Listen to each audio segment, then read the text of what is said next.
Bom, estamos aqui, eu, Rafael, Osvaldo, gravando um material muito importante que vai falar muito sobre inovação, eficiência no uso e conservação da água em empreendimentos comerciais, residenciais e industriais. A ideia aqui é trazer tudo que tem de novo no sentido de um tema que é muito relevante para a nossa sociedade, como a conservação da água.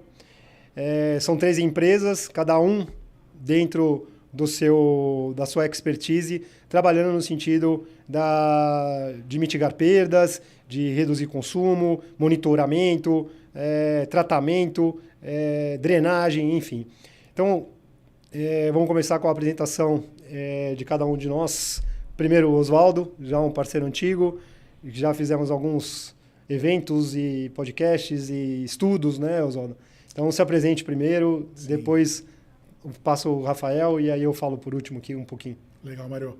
Olá, é um prazer estar com vocês aqui, estar hoje com o Mário, com o Rafael, para a gente estar podendo falar um pouquinho sobre esse tema tão importante.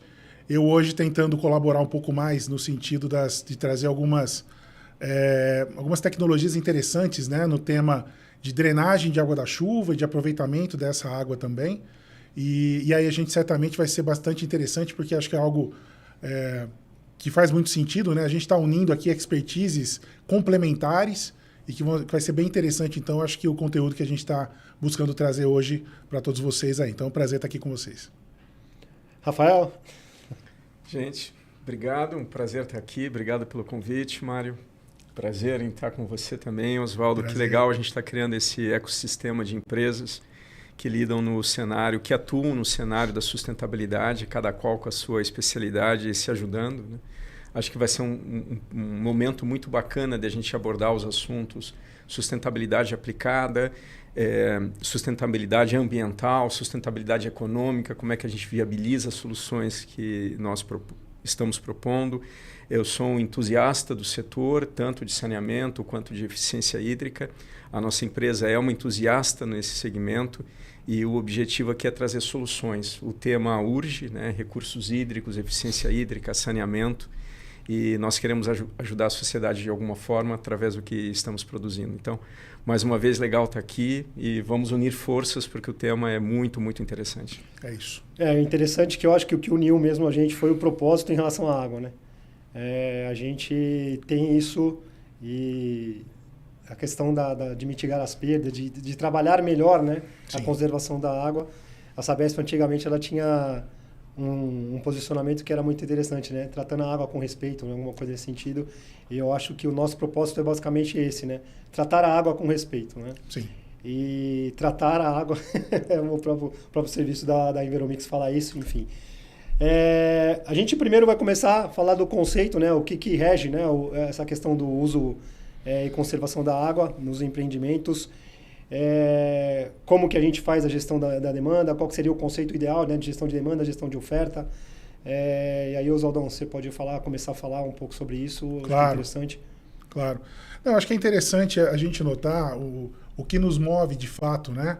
E que, sem dúvida, e a gente vai trazer alguns dados aqui que nós 3, né, a gente já vem discutindo sobre isso há um certo tempo e temos contato com esses dados que são bastante importantes, que sem dúvida a gente está num momento, né, e, na verdade, esse momento, né, tá se... Já está longo, né? Já é longo, já faz muito tempo, na verdade, que a gente vem falando isso e na verdade, não dá nem para chamar de um momento, mas, na verdade, isso já vem acontecendo... Uma realidade. É uma realidade, né, já há bastante tempo, que é essa questão do aumento da população versus a disponibilidade hídrica que a gente tem em determinadas regiões, né? Não só aqui falando de Brasil, mas do mundo como um todo.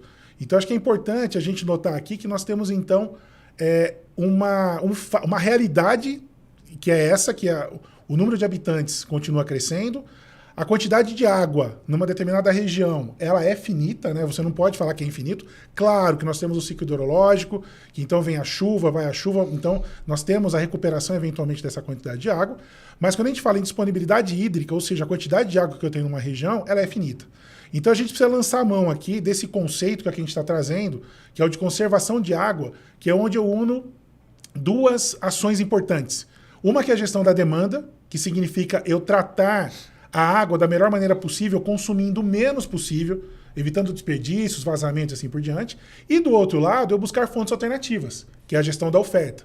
Quando eu uno essas duas, né, essas duas metodologias, essas duas visões, eu chego na visão macro, que é o que a gente quer, que é conservar água.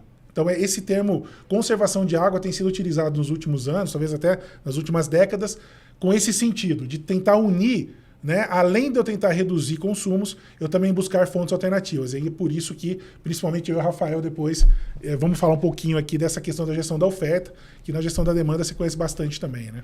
Oswaldo, só para complementar, acho que tem um ponto super importante nesse ciclo, é que não faz mais sentido a gente retirar a água da natureza, usá-la sem critério e devolvê-la suja. Pior. Não faz mais sentido isso, né? A gente polui o nosso entorno. E nós que estamos aqui na região metropolitana de São Paulo, nós já sentimos isso na pele. À medida que a gente busca água de fontes cada vez mais distantes e polui cada vez mais os recursos hídricos ao nosso redor. E eu acho que o exemplo mais emblemático, assim, eu que passo muito pelo Ipiranga, é a gente passar pelo Riacho Ipiranga, talvez o riacho mais emblemático do nosso país. Uma parte dele está conservada e uma parte está absolutamente poluída e nós convivemos com a poluição dele, né? Sim. Então, realmente, a conservação da água é a gente romper esse ciclo de uso indevido e devolver sujo para o meio ambiente, poluindo aquilo que já foi a nossa fonte há um tempo atrás. Perfeito. E o que a gente vê no nosso dia a dia é um desafio enorme, né? Porque antes de vender que nem a gente está falando do conceito, né? Antes de vender um trabalho ou vender um serviço, a gente precisa conscientizar o cliente disso tudo que a gente está falando, né? Talvez isso seja... Pelo menos sensibilizá-lo. Sensibilizá-lo, né? Exatamente. Exatamente. Que esse em uma conversa até com o Rafael há pouco tempo atrás, a gente conversou muito sobre isso, né? O quanto que a gente está acostumado a lidar com absurdos, né? Com determinados absurdos, você mais na questão do tratamento, eu mais na questão ali da gestão da água, do desperdício de água, enfim. E talvez esse seja o maior desafio no nosso trabalho, é conscientizar primeiro para que possam ser feitas as ações necessárias, né, nesse sentido, né? Sim, sem dúvida. Sem dúvida. E aí a gente, acho que é importante que, de uma forma ou de outra, a gente comece a ter alguns avanços. Então, acho que um avanço, falando um pouquinho de avanço, o que a gente tem de interessante é o lançamento dessas duas normas, que já faz alguns anos, né, que elas foram lançadas, na verdade, mas que trazem conceitos muito importantes em relação a isso que a gente comentou um pouco atrás, que é a questão da conservação de água, né? Então são duas normas, a 16782 e a 16783, duas normas que falam de conservação de água e de uso de fontes alternativas de água. Então isso já começa a trazer para a gente pelo menos uma referência, né, um padrão de como tratar esse assunto. E eu acho que vale a pena a gente dar colocar essas referências aqui como sendo um norteador bastante interessante para projetos que busquem justamente ser mais eficiente no uso da água, né? E da segurança, né? Sim, acho que a normatização ela assegura as características de uso para os usuários. Exato. Então, muito importante que nós já avançamos com isso, né? Já temos normas, já temos legislação e agora nos cabe aplicá-las, né? O conceito vai se solidificando, né? Perfeito. Vale também, acho que, colocar aqui até um parênteses rapidinho, já que a gente vai falar dessa questão principalmente em se tratando, né, pelo menos um dos aspectos importantes aqui, que é a questão do aproveitamento de água de chuva, vale a referência também para um outro documento importante nesse tema, que é um tema, quando a gente fala de eventos, né, climáticos extremos aí, que eu acho que vale fazer um parênteses aqui também rapidamente, e que a gente tem passado por isso. Então, antes de dizer, né, se está acontecendo ou não está, a realidade é que nós temos realmente, ano a ano, visto acontecer, ora, né, enchentes violentas, como foi o que aconteceu no Rio Grande do Sul, outros momentos de seca muito complicados. Sim. Então os eventos extremos estão aí, querendo ou não. Então veio essa resolução da ANA, né, uma resolução agora de 2025, que na verdade ela trouxe, ou ela referendou a norma de referência número 12, que também é aqui de 2025, que trata desse assunto específico, né, de drenagem, onde você tem a elaboração, né, ou melhor dizendo, uma padronização no desenvolvimento aí da estruturação dos serviços públicos de drenagem, que também é algo bastante importante para a gente tentar avançar nesse tema, que infelizmente no Brasil, a gente como ADS Tigre tem buscado trabalhar cada vez mais com isso, avançar nessa temática, mas a gente ainda tem muito o que fazer quando a gente olha para os dados, por exemplo, como nós temos o Serviço Nacional de Informações sobre Saneamento, que mostra o quanto a gente ainda está atrasado, né, nessa questão da drenagem urbana das águas da chuva. E essa iniciativa da ANA é uma referência importante, assim como as normas que a gente comentou também, né? E você falou agora de eventos, né, extremos, né? Agora mesmo, né, na questão de talvez 15, 20 dias, a gente estava numa seca grande, né? Sim. Já havia talvez 1 mês, 2 meses sem chuva nenhuma. Aqui no interior de São Paulo, a gente está em Indaiatuba, né? Mas em São Paulo também estava acontecendo isso. E eu acredito que foi uma sexta-feira, né? Que choveu muito forte mesmo aqui. Mas aí entra nessa questão da drenagem, essa questão da reserva da água, né? Sim. Porque eu vejo muitas vezes, né, e de novo falando um pouco de conscientização, eu vejo muitas vezes campanhas, né, de uso consciente da água só durante a seca. Sim. Né? Naquele período de julho, agosto, setembro ali e tal. A impressão que dá muitas vezes é, bom, agora está com seca, então está em seca, então usa consciente. Daqui a pouco está tudo bem. Daqui a pouco você pode desperdiçar, né? Ou pode gastar muito. E é isso que talvez seja o que a gente falou, que falei um pouco atrás, o desafio, justamente esse, porque o uso e a conservação da água ele tem que ser constante, perene, né? Independente se está com chuva ou não, se tem muita chuva ou não, porque também você não sabe, ou boa parte das pessoas não sabem, né? Qual que é a reserva que você tem dentro da sua cidade, né? Sem dúvida. Então a chuva que cai na sua cidade não necessariamente fica reservada para a sua cidade. Pode ser que ela vá para algum outro lugar, que aí entra um pouco da questão da drenagem, da questão da reserva da água e tal. Mas, de novo, é falar de conscientização, né? Falar de como você respeita a água durante todo o ano, e não simplesmente quando está em período de escassez, né? Só no momento que aperta mesmo a situação, né? A gente até brinca lá internamente na empresa e fala assim, a gente é chamado ou porque acabou a água ou porque tem muita água, porque estourou alguma coisa, né? Então, mas a gestão eficiente é justamente você trabalhar na normalidade, né? Isso aí. Trabalhar na normalidade. A nossa memória não pode ser curta, né? Sim. E os eventos passados têm que ser aprendidos, né? E eu acho que faz todo sentido, drenagem e saneamento caminham em paralelo. Eu acho que o termo correto não seria nem em paralelo, eles são intrínsecos. Sem dúvida. Não há drenagem sem saneamento, não há saneamento sem drenagem. Sim. Né? E o problema das grandes metrópoles se usa erroneamente redes de drenagem como redes de esgotamento. Sim, exato. Ou vice-versa. Ambos são danosos. Então, muito importante que o tema drenagem seja incorporado como conceito dentro dos planos de saneamento básico. Sim. E te digo que, sem dúvida, tua visão está totalmente correta, viu, Rafael? Porque, no fundo, é isso, né? Quando você pega os 4 pilares do saneamento, que nós temos lá a distribuição de água potável, o esgoto, vem também a drenagem, e eu trago também junto a questão dos resíduos sólidos, né? Essas coisas estão todas muito interligadas mesmo. Então, daí a importância da gente ter esse alinhamento, como você bem disse. E eu acho que dentro dessa questão dos eventos climáticos, vale ainda reforçar, aqui a gente traz alguns quadros, né, interessantes para que vocês possam dar uma olhadinha e olhar também outras fontes, claro, mas a importância da gente entender pelas regiões que nós temos, por exemplo, no Brasil, e que aí, assim, lá se vão e o Mário sabe disso, que a gente já se conhece há muitos anos, né, Mário? Então, lá se vai há muitos anos, eu sempre brinco que eu escutava muita gente falar sempre assim, não, porque a água no Brasil é mais distribuída. E o que eu costumo dizer é que não, né? A água estava aqui muito antes da gente. Então, quem está mal distribuído somos nós, né? A gente tem que se adequar um pouco melhor nessas bacias entendendo isso, porque o grande problema é entender, para essa questão específica da água, como eu disse, né? Esse termo disponibilidade hídrica vem, de fato, aqui para a gente avaliar, que é um ponto que deve ser colocado como estratégico. Quando você vai desenvolver, inclusive uma indústria hoje, quando ela pensa em ir para algum lugar, ela já começa a olhar para isso. Qual que é a disponibilidade de água que realmente eu tenho naquela região? Porque a gente tem isso muito bem mapeado.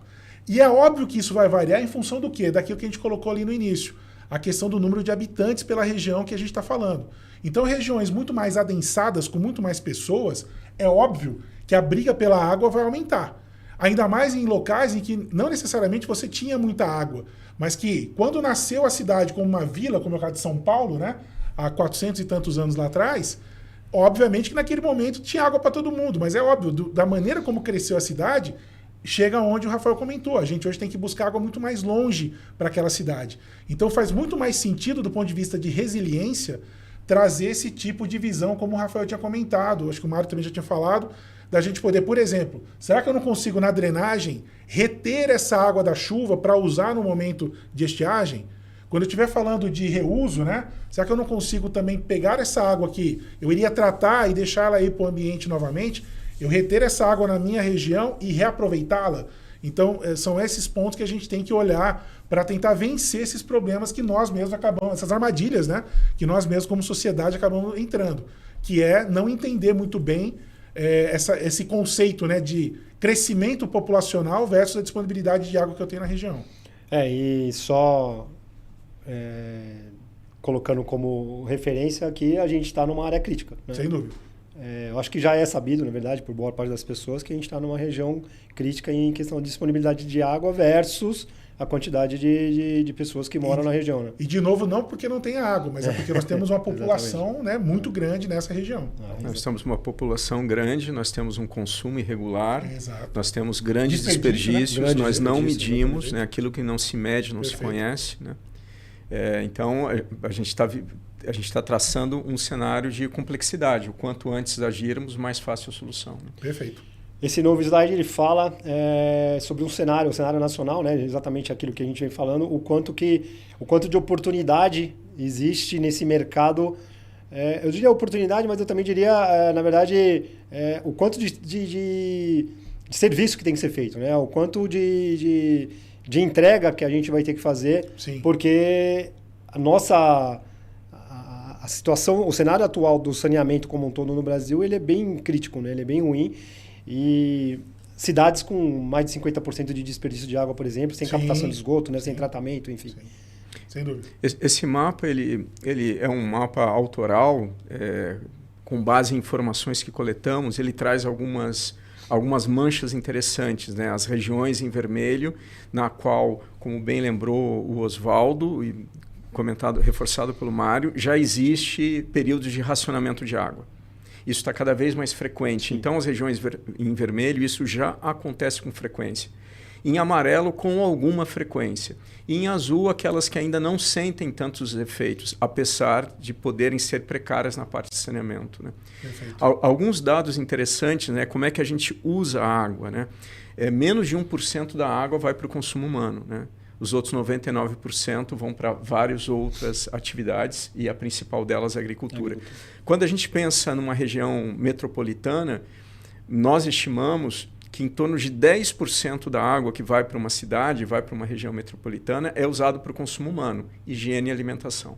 Os outros 90% vão para outros fins. Ou seja, aquele ciclo que a gente comentou aqui naturalmente antes, de você retira a água da natureza e devolve ela poluída, ela ainda tem esse tempero. A gente retira a água da natureza, trata, coloca flúor e cloro e joga na nossa bacia sanitária, devolve ela suja para o meio ambiente. Então, há um desperdício do uso da água potável e há um desperdício de esgoto lançado indevidamente. Né? E uma outra caracterização importante é a gente entender o que é esgoto. Né? Hoje, o esgoto numa cidade contém 0,2% de matéria orgânica. Isso é o suficiente para nós não vivermos. Sim. Okay? Isso é água muito poluída. Uhum. Muito suja. Muito menos do que isso, nós não toleramos. Né? Mas a água está sendo usada como meio de transporte. Então, de novo, a gente tira a água da natureza, coloca flúor e cloro, trata, armazena, distribui, suja e devolve suja para o meio ambiente, usando ela como meio de transporte para os nossos resíduos. Então, realmente pensar em como é que a gente rompe esse ciclo é muito importante. Né? E o número que sempre chama atenção, né? 57%, o Instituto Trata Brasil, do nosso país, não tem tratamento de esgoto. Então, você associa a falta de tratamento de esgoto, se associa a falta de drenagem, você Sim. tem uma complexidade grande que nós temos que enfrentar ontem nas Sim. regiões metropolitanas. Um pouco dessa mensagem que nós temos que entender o que é a água, como utilizamos ela, o que é o esgoto e o que nós estamos fazendo com esse esgoto. Né? Perfeito. E aí entra a questão do mercado, como ele está se posicionando, na verdade, como o mercado está se movimentando, né? Não é se posicionando, mas movimentando. muito por conta, até você falou, né, da questão do saneamento. Há um tempo atrás eu vi uma entrevista da ex-presidente do BNDES falando que o saneamento era uma agenda do século XIX, né? Pois é. Exato. E a gente ainda não tem, acabou o número que você acabou de falar, 57% do esgoto não é tratado e tal. Só que a gente tem agora, né, o novo marco do saneamento, você tem algumas novas, né, players, né, que nem o mercado gosta de falar, mas enfim, e a água está ficando mais cara, né? Eu acho que você deve ter ouvido muito isso, Oswaldo, com certeza, e eu ouço bastante até agora, que muito do desperdício de água é porque a água é barata, né? É abundante e barata, né? A abundância a gente já viu que não é o caso, né? E a questão do ser barata parece que está mudando também a situação, né? A gente está vendo aí alguns reajustes que aconteceram aí nesse ano, na verdade. Mas falando aqui, de novo, né, de uma região mais crítica, quem está falando de São Paulo, a água ela ficou mais cara, né? Eu acho que até você mesmo fez um estudo, né, Rafael, sobre isso, falando do quanto que, talvez por conta da privatização ou não, na verdade eu não diria nem por conta da privatização, mas por conta de uma regra mais clara, né? De uma regulamentação melhor para todo mundo, né? Sem dúvida, né? A Sabesp aqui em São Paulo, ela reviu o contrato com os grandes consumidores. Os grandes consumidores, os grandes empreendimentos, eles corroboram para o consumo e para a demanda de tratamento de esgoto no seu entorno. Então, um shopping center, um aeroporto, um grande prédio comercial concentram uma quantidade de pessoas enorme, né? A Sabesp reviu esses contratos, tiveram reajustes na ordem de 200% a 300%, né? Isso foi muito impactante. E isso foi necessário porque a Sabesp já está revendo os seus planos de expansão para garantir que todo o esgoto seja tratado. Então, parte do colapso do sistema de tratamento estatal, uma parte das empresas controladas pelo Estado, veio pela falta de capacidade de reinvestir, ampliar e dar a infraestrutura mínima de saneamento que aquela região precisa ou demanda, né? E a Sabesp agora tem que correr atrás do prejuízo. Né? E tem metas, né? E tem metas. Bem claras, tem né? metas e tem obrigações. O setor privado vai ser muito mais cobrado. Então, o marco do saneamento traz indicadores que vão ser monitorados pela sociedade. Então, entrou um ente privado com obrigações muito claras. E vai ter que cumprir as obrigações, senão ele sai do negócio. Sim, sim. E eu vejo que é isso, que essa conta tem que fechar, né? Na verdade, a gente está nessa situação também, infelizmente, porque eu acho que nós passamos aí décadas olhando para um problema que todo mundo sabe qual que é a necessidade, o que tem que ser feito, tecnologias, né, já disponíveis para que a gente possa resolver, mas por uma questão de que, talvez até política mesmo nesse sentido, a gente acaba postergando isso e chegando numa situação como a gente está hoje. Em pleno século, né, 21, falando aí tanto carros autônomos e né, vamos para outro planeta e tal. E no Brasil a gente está numa situação como essa, que a gente ainda não tem o saneamento, ainda tudo por se fazer, ou muito por se fazer, né? Na questão da distribuição de água, ok, até que avançamos bem, mas como foi muito bem mostrado aqui, a parte de esgoto e de drenagem também, muito a se fazer ainda. Bom, o mercado tem setor público, aeroportos, né? Enfim, vou até pular um pouco isso, porque na verdade indústria, shoppings, né? Prédios comerciais, eu acho que o mercado como um todo atende a isso, né? Eu eu entendo também que a profissionalização, né, dessas administrações, condomínios residenciais, né? Hoje a gente fala muito em síndico profissional, de empresas, né? Eu acho que a profissionalização também vai trazer um pouco mais de consciência nesse sentido, né? Então, acho que nesse ponto é interessante. Hoje existe a agenda ESG bastante falada, né? Que nem você até mesmo disse, Oswaldo. Alguns lugares não é possível nem você abrir uma empresa, uma indústria, dependendo por causa da disponibilidade hídrica. Então, trazendo essa questão da água para essa agenda, a água ela é pré-requisito para algumas certificações, enfim. Na questão também do tratamento, do desperdício, da drenagem, enfim. Acho ainda que ela... Não sei se eu poderia falar essa palavra, mas às vezes parece ser um patinho feio aí do negócio, tipo, fica meio... A gente fala muito de descarbonização, às vezes fala da Amazônia, da natureza como um todo, e deixa a água de lado como se a água não fosse o ponto mais importante disso tudo, né? Enfim, não sei o que vocês entendem se eu estou errado ou se é mais ou menos por aí. Eu corroboro com esse pensamento, Mário. Se a gente pensar um pouco que o setor energético passou por várias transformações e a eficiência energética ganhou destaque, todos os empreendimentos, todas as operações querem conservar energia, porque isso tem custo, isso faz bem para o meio ambiente. Água, esgoto e drenagem foi algo que realmente era um patinho feio. Não é sexy falar sobre isso. Não tem métricas, não tem métricas claras, né?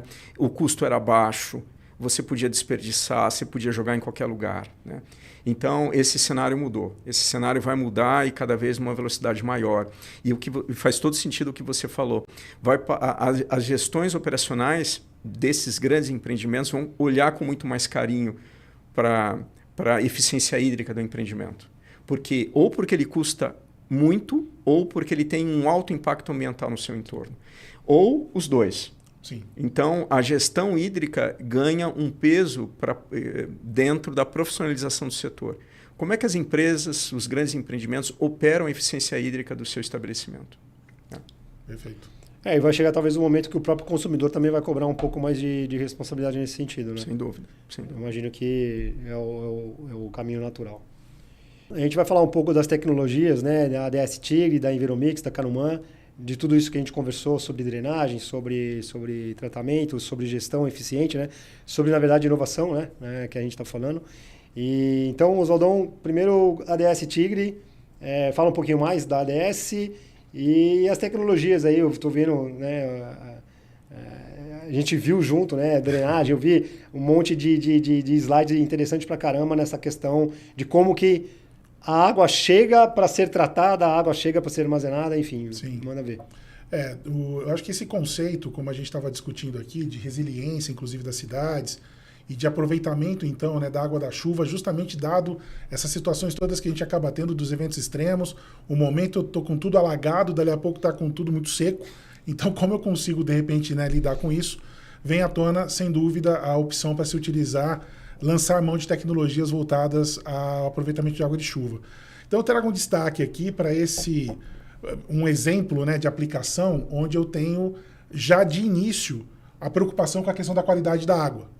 Ou seja, e aí é aquela importância do que a gente estava falando, do cruzamento, né, dentro do conceito de saneamento, da questão dos resíduos sólidos, da água da chuva, e depois junto com o esgoto também, etc. Mas principalmente de resíduos sólidos e água da chuva, vale lembrar aquela máxima, né? Começou a chover, a gente começa a ver o lixo sendo carreado de alguma maneira, né, pela água da chuva. Então é muito importante, a gente tem dentro desses conceitos da empresa, que vem muito dos Estados Unidos, por exemplo, a aplicação desse tipo de produto, né, vou chamar de equipamento ou de produto, que a gente chama de unidade de qualidade de água, que nada mais é do que um separador, né, de sólidos mesmo, de óleos e graxas, de areias e de outros resíduos sólidos, que eu coloco na entrada, então, de reservatórios, que aí a gente vai mostrar agora com um pouco mais de detalhe, de reservatórios que são, né, que a gente desenvolve, para que eu possa, então, garantir a qualidade da água que está entrando para o meu reservatório, já pensando no aproveitamento, né, dessa água lá para frente. Um exemplo bacana de tecnologia é esse que nós chamamos de StormTech, que é uma tecnologia que utiliza são câmaras, né, fabricadas em polipropileno, cuja ideia aqui, então, é eu pegar grandes áreas impermeáveis, áreas, então, por exemplo, de estacionamento, como vocês estão vendo aqui na figura, e a partir disso, eu instalo, então, quando eu estou construindo por exemplo, né, um grande home center, um grande supermercado e assim por diante, eu consigo, então, instalar essas câmaras ali na parte, né, no subsolo, então, desses grandes estacionamentos, criando vazios, né, grandes fileiras com essas câmaras que eu vou dispondo uma ao lado da outra, né, criando grandes fileiras ali interligadas depois, preencho com brita e depois é feito, de fato, né, o estacionamento em cima dessas câmaras, mas eu criei ali um grande vazio, né, para poder reter essa água, ou deter essa água, como preferir aí, que nós temos uma diferença, né, no chamado aí retenção e detenção. Eu estou falando, então, em reter a água durante, né, para eu depois poder, por exemplo, aproveitar e assim por diante, e a detenção é durante um pequeno tempo e depois eu volto com essa água para o ambiente. Posso também, e aí entrando naquela visão do ciclo hidrológico, né, que é bem interessante, posso aqui, ao invés de aproveitar essa água, né, reservar essa água, eu posso, na verdade, infiltrar essa água também, a partir aqui da parte de baixo, né? Vocês podem ver que as câmaras embaixo elas são totalmente abertas, mas eu tenho, na verdade, um tecido, né, permeável ali embaixo, posso colocar, que promove a infiltração dessa água. Se eu quero segurar essa água, se eu quero reservar, coloco um tecido impermeável, então fica um grande reservatório. Podemos até mudar para isso. E aqui mostra alguns diferenciais muito bacanas, né? Você pode ver uma pessoa ali carregando, né, um pedaço dessa câmara, né? O transporte dela é muito facilitado, porque super leve e facilitado, porque ela vem então em trechos, né? Que depois você monta no local. Então, aqui alguns exemplos de aplicação dessas câmaras, né? Que nós temos alguns empreendimentos bem interessantes que já utilizam ela, Brasil afora, como lojas da Havan, o Residencial Quievo lá em Curitiba, Terraço Oiti da consultoria MRV lá em Teresina, no Piauí, a transportadora Guilherme lá em Cascavel, no Paraná. E aqui, utilizando essa tecnologia das câmaras, né, especificamente. E eu posso ter algo similar também utilizando tubos de PAD, que são os tubos que nós também fabricamos aí sim, esses tubos fabricados aqui no Brasil. Essas câmaras ainda vêm importadas dos Estados Unidos, mas aqui nós estamos falando de tecnologia, né, já aplicada aqui no Brasil diretamente, em que eu faço esses reservatórios unindo esses tubos também de maneira similar ao que nós vimos lá com as câmaras, né? E aqui alguns empreendimentos que também utilizam isso no Brasil, como o caso lá em Curitiba e em Recife, né, Curitiba no Paraná, Recife em Pernambuco, com aquela unidade, né, de tratamento que eu comentei, sempre buscando melhorar a qualidade dessa água, quer seja para eu aproveitar, quer seja para eu depois devolver para o ambiente. Então tem essa visão mesmo também de qualidade, não só de quantidade aqui. Eu acho que o ponto importante aí é considerar que isso tudo é ente privado, diríamos, né? Sim. Então a drenagem ela não é só responsabilidade do município, né? Com certeza ou do não. Estado, vamos dizer como um todo, mas é uma responsabilidade... Somos corresponsáveis, né? Exatamente, né? Exatamente. A visão que vem é essa mesmo. Não só a drenagem, como o tratamento, como a gestão eficiente, né? Na verdade, porque também tem esse lado, né? Muitas das vezes a gente fala, o Brasil desperdiça muita água, o Estado desperdiça 40% de água, né? Na média e tal. Mas não, mas a gente são números alarmantes, sim. Mas a gente vê também que no ambiente privado se desperdiça muita água, e é por isso que a gente está conversando sobre isso também. Então, tudo isso que a gente está falando não é só uma responsabilidade, não é jogando a responsabilidade para o Estado, e sim trazer a responsabilidade para a gente, né? Como ente privado, falar, tem soluções que nem essas que você está colocando. E de novo, né? A gente estava conversando antes, né, desse material todo, a gente estava falando... o quanto que a gente acaba se acostumando com determinadas tecnologias antigas. Então você pega uma cidade que está crescendo, que nem a gente está aqui hoje em Indaiatuba, no interior, é uma cidade que está crescendo. E há construções, né, por exemplo, da Havan mesmo, por exemplo, tem home center e tal, sim, que é tudo piso normal, né? Aquele piso, aquele batidão permeável pra caramba, aquele cimentão, que vai jogar essa água também para... Pois é. Né? E que aí o que a gente tenta promover, e que essa é uma visão também que eu acho que vale muito a pena sempre reforçar, que nos Estados Unidos você tem uma ampla aplicação dessas tecnologias, porque lá sempre está se olhando pela visão do ciclo de vida de uma gota. Então, uma gota de chuva, ou uma gota de água, como quiser chamar... Conta. Né? Conta. E como deveria ser, qual que é o ciclo hidrológico, né, convencional? É aquele mesmo, né? Choveu, vai cair na determinada área, deve parte dele, né, correr pelo solo, mas grande parte deveria infiltrar. O que a gente está fazendo hoje, né? Hoje, há décadas, né, há séculos já, vem impermeabilizando de uma forma ou de outra cada vez mais as nossas regiões metropolitanas. Então a gente tem que lançar mão de tecnologias como essa que possam nos ajudar nesse sentido. Aqui é o exemplo, então, né, da aplicação do mesmo conceito, mas usando os tubos de polietileno, que tem aqui um diferencial bastante interessante, né? Primeiro que aqui você está falando, então, de volumes então maiores, né, que você está usando o tubo inteiro. O tubo ele tem as ligações que os tornam impermeáveis, mas aqui fica bem bacana da gente olhar que bem na entrada, então, né, do projeto, você tem aquela unidade para melhoria da qualidade da água, como eu comentei, e a água depois entra, né, para todo esse reservatório, que se torna um reservatório muito mais horizontal, sim, do que necessariamente prismático, como são os de concreto, né? Então tem essa aplicação bem interessante aqui, e aqui no Brasil, inclusive, nós temos também. Pode mudar. Uma característica importante aí, falando dos tubos especificamente, isso vale, né, para os tubos de PAD que a gente mostrou aqui, de polietileno de alta densidade. Então, óbvio que tem toda uma preocupação em relação às normas, né, de garantir, mais uma vez, a qualidade desses tubos. Até porque aqui vem um fator importantíssimo de citar, que quando nós estamos falando desses tubos de polietileno de alta densidade, esses pretos, eles são, em geral, podem ser, e no nosso caso a gente utiliza muito essa tecnologia, de utilizar o material reciclado. Então esse é um outro ponto de destaque para trazer aqui, mas que aqui, como vocês viram, que foi a ideia de mostrar, segue normas rígidas, inclusive internacionais, laboratórios com investimento de milhões de dólares mesmo, para poder garantir a qualidade deles, e a partir daí ter uma aplicação adequada, garantindo, sem dúvida alguma, garantindo, sem dúvida, a qualidade da água que você vai utilizar e também a quantidade que você consegue reservar, né? E para fechar aqui minha fala, prova disso, ou parte disso, eu gostaria de destacar também, que foi o desenvolvimento do estudo para avaliação de ciclo de vida desses tubos fabricados aqui no Brasil, em 2 plantas que nós temos, uma em Rio Claro e outra em Marechal Deodoro. Rio Claro aqui em São Paulo, outra Marechal Deodoro, Alagoas. E agora de uma terceira planta que nós temos também, né, já há bastante tempo, em Lampa, ao lado de Santiago, no Chile, também fizemos um estudo para avaliação de ciclo de vida para demonstrar a superioridade, digamos assim, ambiental, né, que nós temos em relação a impactos do tubo em relação aos tubos de concreto principalmente. Então, acho que isso que é importante. A gente lançar a mão de padrões e conseguir comparar, né, de fato, tecnologias mostrando aquelas que têm o menor impacto e que podem trazer o melhor custo-benefício também, o melhor investimento-benefício, já vamos falar assim, né, em relação a outras que eventualmente têm uma durabilidade muito menor.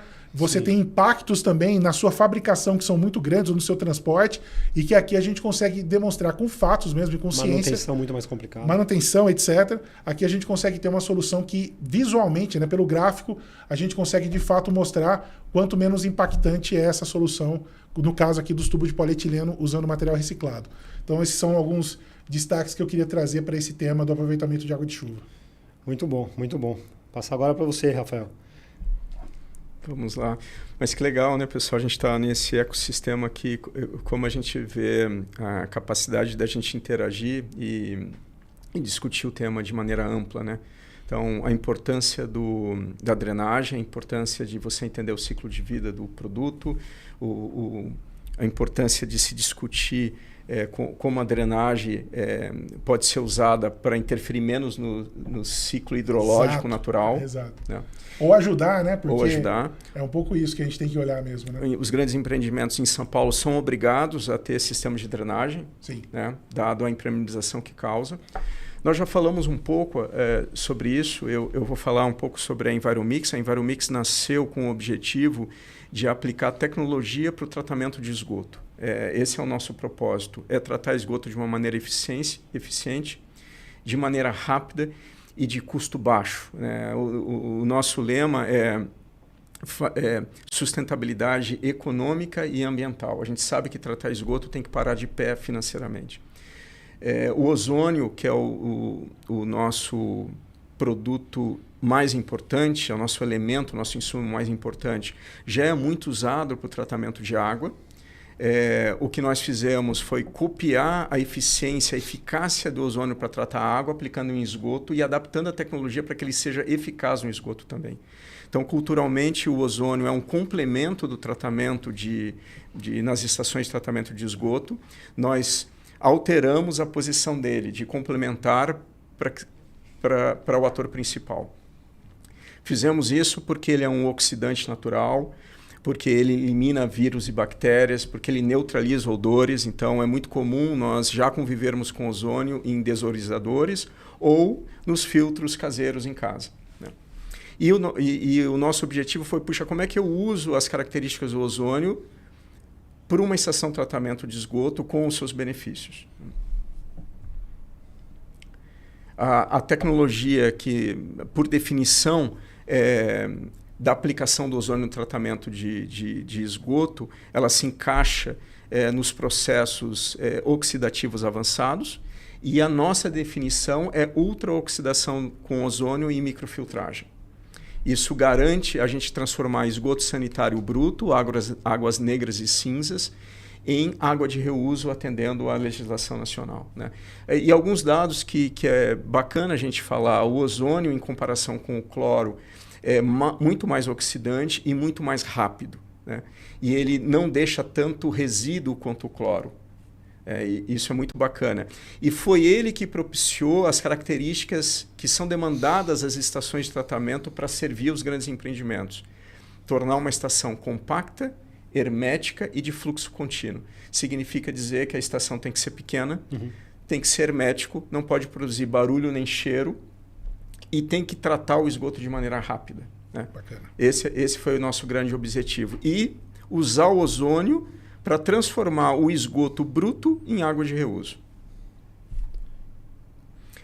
Aqui nesse slide eu comento um pouco, com bastante simplicidade, como é que funciona o nosso processo. A gente capta o esgoto bruto, aplica uma oxidação avançada com ozônio. Na sequência, uma etapa de microfiltração e concluindo para que ele atenda as características de água de reuso. Ou seja, o esgoto é tratado, transformado em água de reuso, retorna para as múltiplas aplicações da água de reuso. Uma outra coisa que a gente achou muito importante incorporar nessas estações, monitoramento IoT, ou seja, a estação ela é visível, você consegue monitorá-la do início ao fim, com todos os seus indicadores. Né? Isso é muito, muito importante. E o ozônio é gerado na própria estação. A gente evita o trânsito de elementos químicos, de produtos químicos, produzindo ele na própria estação. O monitoramento vai muito do que a gente está falando aqui. Né? Tudo que se mede, você entende a eficácia, entende a importância. Assim como é importante medir a água, que você vai falar depois muito bem, né? Também é importante medir como é que está o tratamento de esgoto. Né? A estação de esgoto não pode ser algo que está escondida no quinto subsolo do prédio ou que está escondida num canto da edificação do empreendimento. Ela tem que estar visível para a gente monitorar. Ela tem que tornar possível a gente entender como o efluente está entrando, como ele está sendo tratado e como ele está saindo. Então, esse é o grande objetivo da tecnologia aplicada pela Enviromix nesse tipo de estação. Né? É uma empresa nacional, nós somos uma empresa pequena aqui da Grande São Paulo, nós patenteamos os elementos que estamos produzindo no Brasil, então isso também é muito bacana nesse movimento de sustentabilidade, incorporar tecnologia nacional, produzida aqui, garantida por nós, fabricada por nós, com aplicação no nosso país. E quiçá a gente possa, num curto espaço de tempo, exportar isso para outros países também. Né? Bacana. Eu trago dois grandes exemplos, né, dentro dos cases recentes da Enviromix. Um deles muito emblemático, e vou trazer dois de Belém, porque estamos falando de COP30, então caiu como uma luva para nós. O Shopping Pátio Belém, ele teve uma estação de tratamento construída na década de 80, ela entrou em colapso. Por muito tempo, o empreendimento ficou sem uma estação trabalhando de maneira eficaz. E o empreendimento tomou consciência disso e falou, puxa, eu quero ser um exemplo para Belém. Belém, infelizmente, é uma capital com apenas 5% de tratamento de esgoto. O empreendimento falou, puxa, eu posso ser um exemplo. Né? E ele abriu uma concorrência, essa concorrência nós participamos, entendemos as demandas e fomos escolhidos para implantar a nossa estação nesse shopping. E uma coisa legal dessa imagem é você entender que como a cidade é viva, né? E assim como os empreendimentos são. O shopping foi construído na década de 70, 80, né? Ele cresceu, ele se tornou um shopping center. Hoje ele é multifuncional. Sim. No seu entorno, ele é Sim. lazer, ele é compras, ele é serviços, ele é segurança, ele é posto médico, tem várias coisas além das compras, né? Verdade. Então, ele tem um grau de influência enorme no seu entorno. Então, o fato do empreendimento tratar o seu efluente, todo efluente gerado, também é um recado para o bairro. Fala, puxa, eu contribuo para a sustentabilidade. Né? E foi muito bonito porque a arquiteta, quando viu a nossa estação, que ela foi construída suspensa sobre uma das saídas do estacionamento, ela falou, pô, deixa eu deixar esse lugar mais bonito. Essa aqui? E o entorno dela, as pessoas quando passam na frente pensam que é uma expansão do shopping, que é uma loja. Não, lá dentro tem uma seção de esgoto que você Legal. Pode visitar. E, por favor, nos visitem. Esse é o objetivo. Vamos ver que existe... Visite a nossa cozinha. Exatamente. A gente consegue demonstrar e o shopping está usando muito isso, gente. A gente recebe lá visitas diárias, assim, semanais de vários entes diferentes, desde o governo até entidades privadas, que estão querendo ver qual foi a solução aplicada. E mais do que isso, saber, puxa, tem jeito de fazer direito. Sim. Tem como fazer, né? Bem bacana. Aqui é uma parte das imagens da nossa estação, né? Depois também eu posso mandar para vocês o link com o nosso Tour 360, mas a gente desmistifica que a estação tem que ser algo mal cheiroso, escondido. Não, é algo visível, algo limpo, na qual a gente vê a eficácia do tratamento, né? E essa é a imagem do efluente tratado que sai a todo minuto da nossa estação, né? Isso nos orgulha bastante, né? Um outro segmento que nós atuamos com bastante intensidade, e por conta do Shopping Pátio Belém, nós fomos escolhidos para implantar a estação de tratamento de esgoto do Aeroporto Internacional. E o aeroporto é outra referência, porque passa muita gente, consome muita água e gera muito esgoto. Sem dúvida. E o aeroporto tem um caso ainda que nos une, né, aqui como empresas e como que a gente trata a eficiência hídrica de um grande empreendimento, né?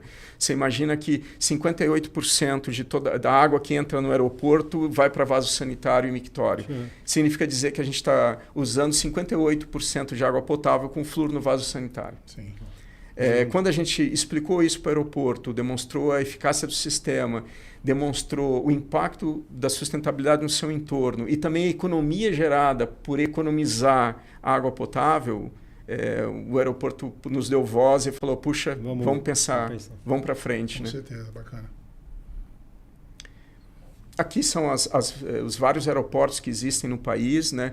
E a quantidade de água, para vocês terem uma ideia, esse é indicador de 2019, né? Guarulhos gastava 500 milhões de litros de água por ano. Isso deve estar beirando 1 bilhão de litros de água por ano agora.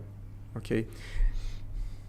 E aí, de novo, até falando um pouco aqui sobre medição, né? Como é que a gente mede isso e a importância de a gente clarificar para onde a água está indo, sim, né? Que você vai abordar, né? Depois de maneira bem interessante. E aqui nós fizemos um estudo para demonstrar o impacto. Vejam que lá em Belém, que é um custo, tem tarifas de água e esgoto ainda muito baixas, nós fizemos um estudo dizendo, olha, se a gente conseguir tratar todo o teu esgoto e reutilizar o potencial máximo que é possível aplicar no estabelecimento, em torno de 79%, você tem aí 1,6 milhão de reais de economia por ano. Então, não é só sustentabilidade ambiental, é sustentabilidade financeira. Econômica. Muito legal. Se esse mesmo aeroporto estivesse no Rio de Janeiro, a economia era de 4 milhões por ano. Nossa. Então, vale a pena fazer. Um dos nossos lemas também é o seguinte, não fazer nada sai mais caro. Sai mais caro. Não medir sai mais caro. Né?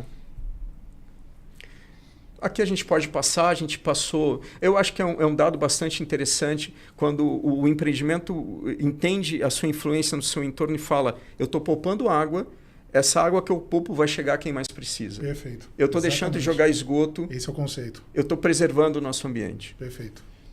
Muito bom. E aqui uma imagem, e de novo, né, a gente está rompendo aquela questão, a estação tem que estar escondida em algum lugar, coloquem algumas plantas, coloquem alguns muros, tampem, deixem num canto, e a gente está trazendo ela para a exposição. Né? Então o aeroporto caprichou na arquitetura da nova estação. Muito bacana. Bacana. É isso, gente. Complementando aqui, passando a bola, né? Não fazer nada custa mais caro, gente. Sem dúvida. Exatamente. É muito bom saber que já tem gente trabalhando em cima disso também, né? Que na verdade acho que até está difundindo, né? Tá cada vez mais, as pessoas estão entendendo esse ponto.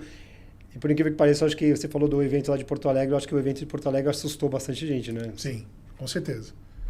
E foi bem na época também de Porto Alegre, a gente teve uma situação acontecendo na Europa, se não me falar a memória, na Espanha, né?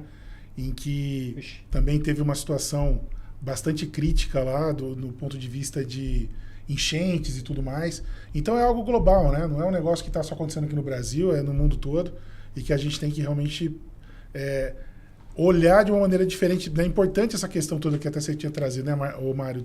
Sim, tem essa questão toda de descarbonização e que a gente tem que se preocupar, mas a água ela tem que voltar um pouco para o centro da discussão, porque sem água fica difícil você habitar qualquer local, né? Então, tem que lembrar sempre dela mesmo. Bom, na verdade, falar da Canuman é rápido, simples até, porque a gente trabalha com a Canuman já tem muito tempo. A gente trabalha com redução de desperdício de água há muito tempo. O Oswaldo tá nessa jornada junto comigo há algum tempo. O Rafael eu conheço há menos tempo, né? Mas, enfim, também, que foi o que eu falei até, eu acho que a ligação foi rápida por causa do propósito, porque não é só questão financeira, não é só por dinheiro, né? Eu sempre falo que a minha filha começou, a primeira palavra dela foi água, não foi papai nem mamãe, foi água. E então, a Canuman é isso. E eu trouxe um case que mostra exatamente aquilo que aquilo que a gente quer fazer na questão do monitoramento, da gestão de água eficiente.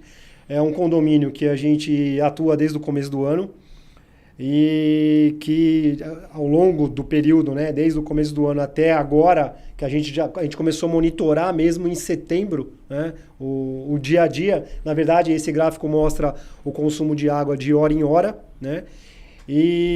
Só que a gente vem atuando nesse condomínio desde o começo do ano, e a conta da área comum do condomínio, que era R$10 mil por mês, ela caiu para R$70. Nossa. A Sabesp, no caso, ela mede o consumo de água da área comum e mede, são 35 casas, se não me engano, 32, 35 casas, e mede também o consumo de água de cada uma das residências. Então, cada casa paga a sua conta e tem a área comum que paga e é rateado entre os moradores, tal, entre as residências. E a conta era R$10 mil. A gente veio fazendo um trabalho de redução que a conta caiu para 70. Né? Então, esse é o gráfico de consumo que mostra desde o começo do ano até agora, que é R$76, depois subiu um pouco 528, tinha um vazamento, e aí a gente começou a monitorar.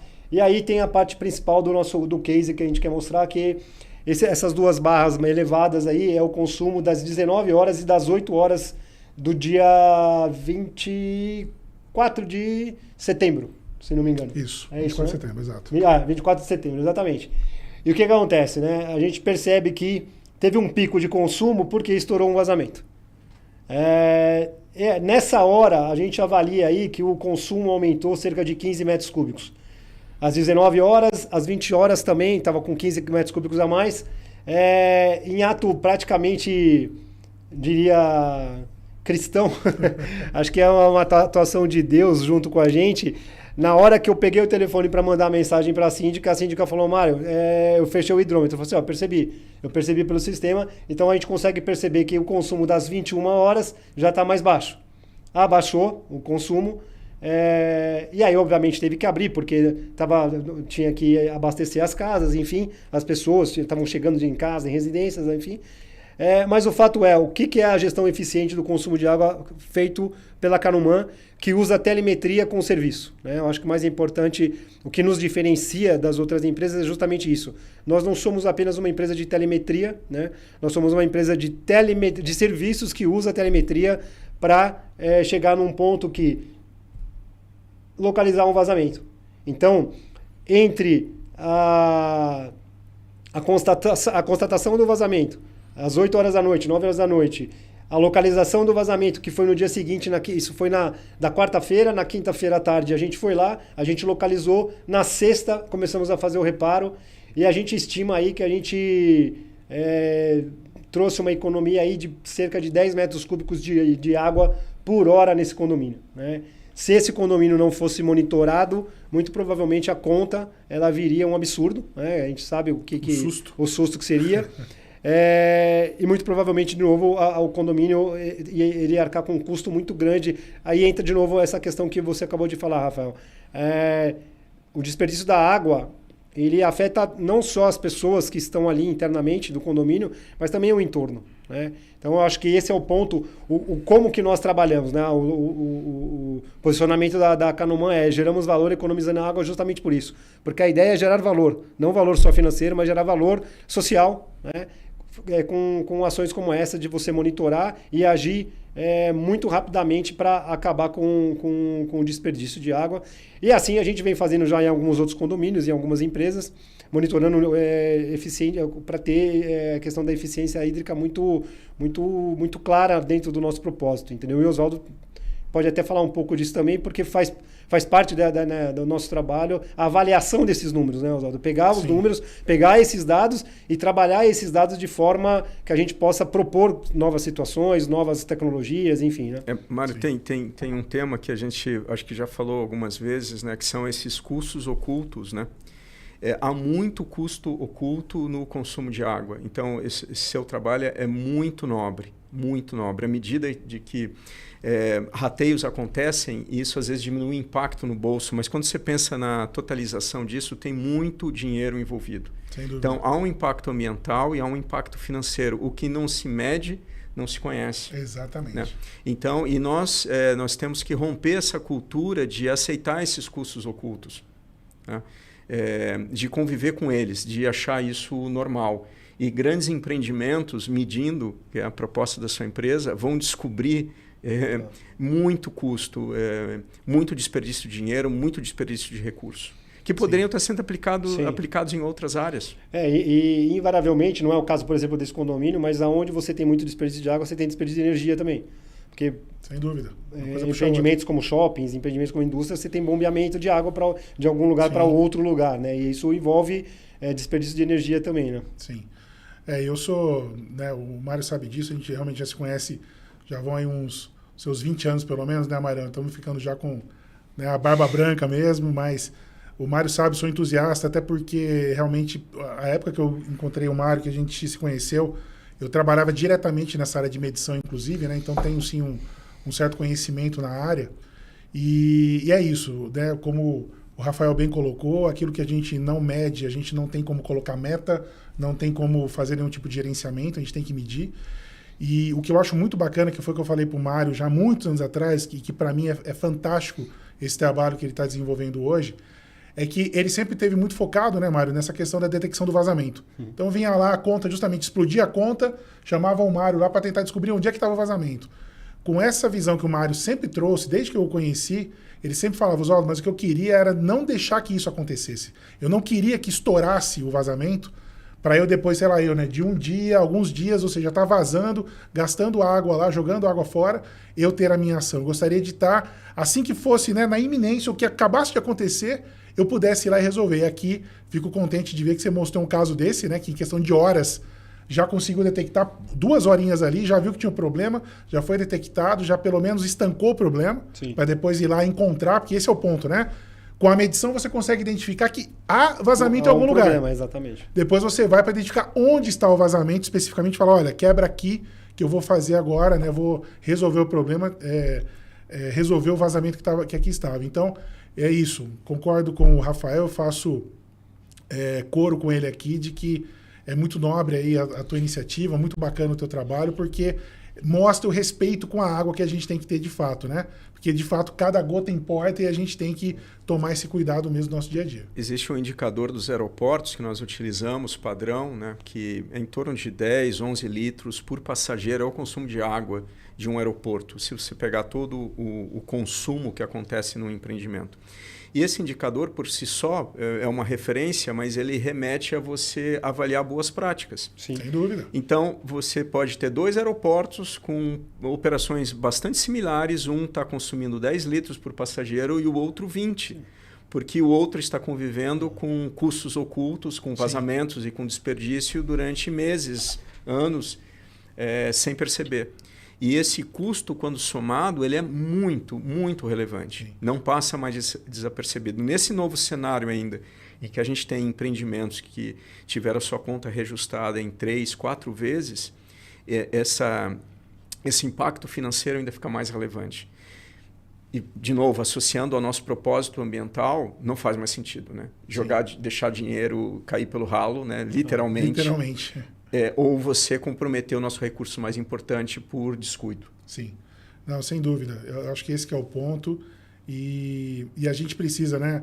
Não vai ser dessa forma que a gente vai, né, fazer com que o ciclo da água volte, né? Deixa o vazamento repor o lençol freático. Não é por aí, gente, né? Temos que fazer isso, temos que ser mais eficientes. Daí a importância, como o Rafael traz, o indicador de consumo, né? De fato, só a gente fazer a conta pela conta, né? O montante da conta geral no fim, não que não interessa, é importante também, mas nada como você fazer esse indicador, né? Entender, olha, do volume total que está entrando aqui para o meu edifício, dividido pelo número de agentes consumidores, né? De quem está consumindo isso, qual é o indicador que eu tenho? Aí eu consigo começar a fazer essas referências, né, e essas comparações para a gente poder realmente evoluir na questão da gestão da água. Né? Tem um ponto que eu acho que a gente sempre bate na tecla, né, que é a questão do serviço. Né? Por mais que exista a tecnologia embutida, e a gente está falando muito de inovação, de tecnologia e tudo, certa vez eu ouvi até de um profissional falando assim, na última milha precisa do ser humano. Sim. Na última milha ali, não tem jeito. Tem que ter ação mesmo lá de alguém, né, exato, tem que ter ação de alguém para resolver. Até porque nossas edificações, elas são edificações muitas das vezes antigas, né? Enfim. Então, você tem que ter o ser humano para, na última milha, localizar o ponto exato do vazamento, para fazer o reparo daquele vazamento, para fazer uma instalação, né? Enfim. Então, por isso que a gente, de novo, né? Quando a gente fala de tecnologia, quando se fala muito de inteligência artificial, se fala muito de dados e tal... Mas tem que ter a avaliação disso tudo e tem que ter o serviço na ponta para poder resolver as questões que a gente colocou aqui. Né? E os dados geram conhecimento, o conhecimento muda os comportamentos. Né? Então, nós, mesmo nos prédios antigos, né, convivemos com a água e o esgoto rateados, mas com a conta de energia elétrica individualizada. Ninguém quer pagar o ar-condicionado do vizinho, mas a gente divide o desperdício de água e o desperdício de esgoto. Nós não nos preocupamos com o desperdício do vizinho, com o vazamento da área... comum ali, da área comum, exato. Né? Então, nós convivemos com isso e adotamos isso quase como uma cultura que agora precisa ser rompida. Exatamente. Água e esgoto tem que ser tratado com tanta ou mais importância do que a conta de energia elétrica. Sim. Então, hoje a conta de água e esgoto vai ser tão importante e vai ser tão necessário e vai ter que ser medido e individualizado. Né? Ninguém mais vai aceitar pagar o desperdício do vizinho. É isso mesmo, sem dúvida. É isso. Acho que foram feitas as considerações finais também já. Alguém quer falar mais alguma coisa? Não, da minha parte, só agradecer. Acho que foi um prazer estar com o Mário, com o Rafael aqui, poder, né, dividir um pouquinho tanto do conhecimento, mas também adquirir muito conhecimento aqui com os parceiros, muito legal. E espero que todos tenham gostado também. A gente fica à disposição. Acho que vale a pena só reforçar. No caso da ADS Tigre, nós temos o site adstigre.com. Caso tenham interesse de ver também um pouco mais dos materiais e das nossas soluções lá nessa área, somente de drenagem, mas também para a área de saneamento, para a área de esgoto. Então fica o convite para dar uma olhadinha no nosso site. Lá temos também uma série de documentações em relação à sustentabilidade, que a gente preza muito por isso também na empresa. Então fiquem à vontade, vai ser um prazer se vocês puderem dar uma olhadinha no nosso site lá. Obrigado, Mário. Obrigado pelo convite, obrigado pela união. Muito legal a Enviromix na nossa tecnologia. O nosso esforço está associado com vocês, com a ADS Tigre e com a Canumã. Demonstrando que esse esforço vale a pena. Né? Então, para nós, um motivo de orgulho estar associado com vocês e sairmos mais fortes, porque temos muito a fazer. Né? Então, obrigado, foi ótimo. Também queria agradecer a vocês dois, obrigado pela parceria, obrigado ao GBC, né? que nos deu essa oportunidade também de poder falar sobre aquilo que a gente mais gosta. Isso aí.